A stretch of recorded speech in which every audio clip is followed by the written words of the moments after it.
Bahujan Samaj party के राष्ट्रीय महासचिव का आगमन हो चुका है। माल्यार्पण करके उनका स्वागत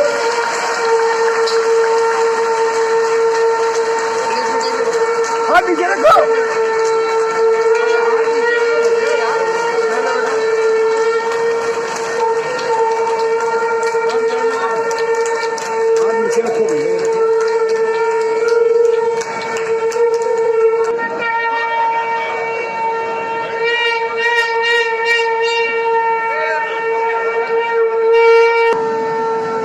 हमारा बनाए रखें।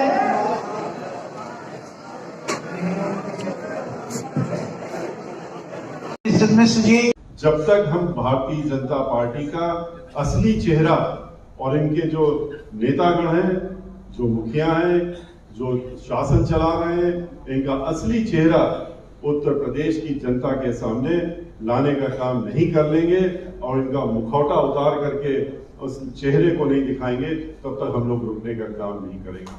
और उसी के तहत आज हम लोग चलते चलते आपके बीच में आए। हम लोगों को जिस तरह से पूरे प्रदेश में, जिस तरह से आज आप यहां पर हैं और आप हम लोगों का उत्साह बढ़ा रहे हैं, पूरे प्रदेश में खुशी की बात है कि इसी तरीके से लोग हमारे साथ में, हम लोगों के साथ बढ़ चढ़ करके और उत्साह दिखाते हुए हम लोगों का उत्साह बढ़ाने का काम करने का काम पूरे प्रदेश में लोगों ने किया है।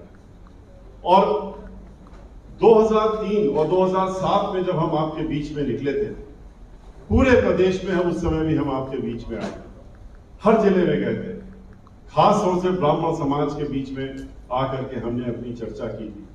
उस समय जिस तरीके से ब्राह्मण समाज के लोग हमारे साथ में जुड़े थे और बहुजन समाज पार्टी की सरकार बनाने का संकल्प लिया था, अब की हम दावे के साथ कह सकते हैं कि उससे कहीं कहीं ज्यादा जोर से हमारे साथ में लोग जुड़े हैं और उत्साह के साथ में लोग जुड़े हैं। और ये तय है कि अब आने वाले 4-6 महीने के बाद जो चुनाव होने जा रहे हैं सन 2021 में, उसमें बहुजन समाज पार्टी की सरकार बनना तय है।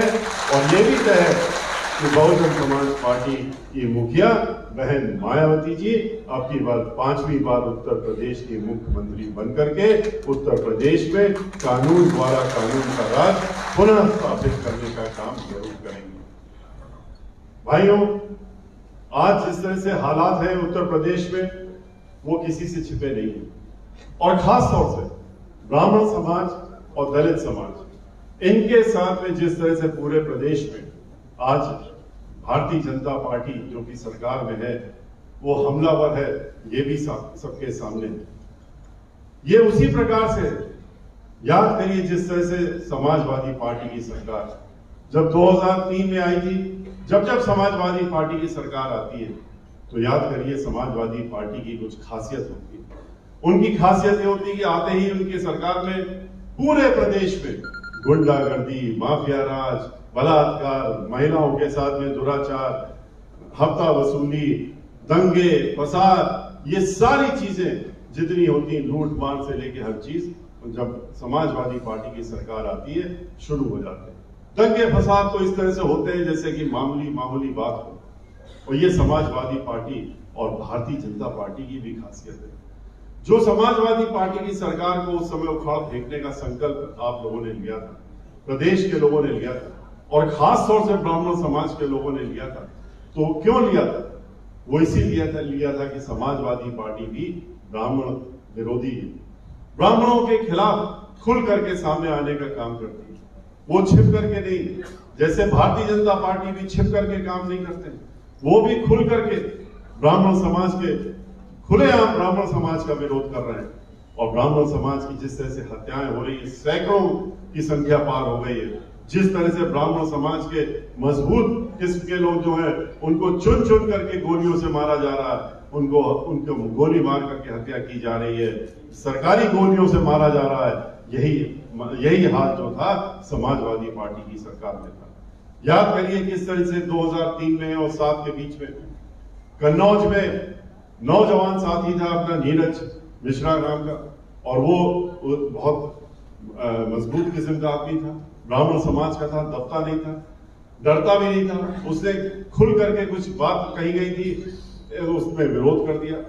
इतना नाराज हो गए समाजवादी पार्टी के नेता कि वो इतना नाराज हो गए कि कन्नौज से लौट गए और ये कह करके गए कि इसका कटा हुआ सर हमको लखनऊ में देखना है। और उसके बाद क्या हुआ था ये भी सबने मैगजीन में भी देखा, अखबारों में भी छपा, पूरी स्टोरी छपी थी इस बात की कि कैसे उसको उठा लिया गया, उसके बाद उसका सर काट दिया गया और उसका कटा हुआ धड़ जो है वहां पर कुएं में मिला था और उसकी मां की मृत्यु भी हो गई थी। उस शरीर को देखने के बाद में ये सबने देखा था। और यही जब 2012 में उनकी सरकार आई तो फिर से उन्होंने वही काम किया। किस तरीके से उन्होंने पार्टी के मुख्यमंत्री जो थे उन्होंने अपने पार्टी के कार्यक्रम में कहा कि ब्राह्मण समाज को सबक सिखाना है, ब्राह्मण समाज का कोई काम नहीं करना है, इनको सबक सिखाना है। ये अखबार में छप गया।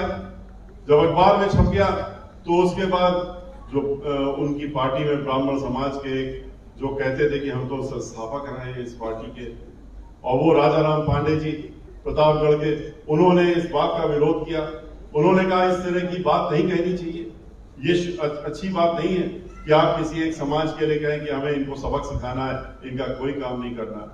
उनसे वो इतना नाराज हो गए, इतना नाराज हो गए पांडे जी से इस बात से कि उन्होंने उनको इतना बेइज्जत किया कि उन्होंने पहले तो उनका घर छीना, बंगला छीना, उनको मंत्रिमंडल से बर्खास्त किया और उसके बाद अपने घर से बेइज्जत करके निकाला। इतनी ग्लानि, इतना उनको झटका लगा श्री राजाराम पांडे जी को कि उनको घर जाते जाते उनका हृदय रुक गया, उनका हार्ट अटैक हुआ और उनकी मृत्यु हो गई। ये वो दो पार्टी थी, भारतीय जनता पार्टी उसी की पर्यायवाची। ये दोनों एक ही सिक्के के दो पहलू हैं। जिस तरह से समाजवादी पार्टी उसी तरह से भारतीय जनता पार्टी का हाल है। देखा आपने किस तरीके से आज उत्तर प्रदेश का माहौल बना हुआ है, किस तरीके से प्रदेश में चुन चुन करके ब्राह्मण समाज के लोग और दलित समाज के लोग उत्पीड़ित किए जा रहे हैं। ठीक उसी प्रकार से जैसे समाजवादी पार्टी में थे, कितने लोगों की हत्याएं हो गई, कितने लोगों को मार दिया। भारतीय जनता पार्टी ने तो आते ही 2017 में इस बात का ऐलान कर दिया था कि ब्राह्मण समाज के लोग हमारे निशाने पर हैं। उन्होंने जुलाई का महीना था, 17 में सरकार बनी थी, रायबरेली जिले में एक दो नहीं 5 नौजवान ब्राह्मण समाज के लोगों को उनकी हत्या कर दी जाती है, उनके हाथ पांव काट दिए जाते हैं, फिर उनको जला दिया जाता है। और क्यों? क्योंकि वो मजबूत किस्म के थे और वो लोग अपनी बात खुल करके रखते थे, अपने समाज के लिए रखते थे और भाईचारा बनाने का काम दलित समाज के साथ मिलकर करते थे। उनके मंत्री, वहां के कबीना मंत्री भारतीय जनता पार्टी के, उन्होंने उस हादसे के बाद क्या किया?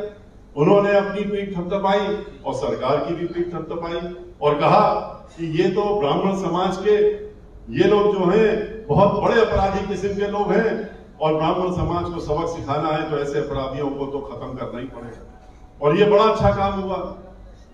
हम उनके घर जब गए तो हमने सोचा कि रायबरेली जाके उनके गांव में जब गए तो हमने कहा तो बड़े भारी अपराधी बताए जा रहे हैं, इनके पास तो अपार धन दौलत होगी, बड़ा आलीशान घर होगा। जब घर गए तो घर तो था ही नहीं, वहां तो झोपड़ी थी 10 बाई 12 फीट की। उस झोपड़ी में वो रहते थे और उसमें तो कोई भी सामान नहीं था। उस झोपड़ी को भी इन्होंने आग लगाने का काम करा, उसको भी जला दिया था। और उसके बाद तो हत्याओं का सिलसिला शुरू हो गया। गोरखपुर में किस तरीके से वरिष्ठ अधिवक्ता, इलाहाबाद में वरिष्ठ अधिवक्ता, लखनऊ के वरिष्ठ अधिवक्ता मुखर थे, सरकार के खिलाफ बोलते थे, ब्राह्मण समाज के थे, गोलियों से मार दिया गया। किस तरीके से झांसी में 5 ब्राह्मण समाज के लोगों को एक ही साथ मारने का काम किया। छत में सो रहे थे, वहां पर उनको मार दिए गए। किस तरह से मिर्जापुर में ब्राह्मण समाज के आर्मी के एक अभी भी नौकरी कर रहे थे, एक रिटायर्ड थे, उनसे नाराज थे क्योंकि वो लोग खुल करके काम करते थे समाज का।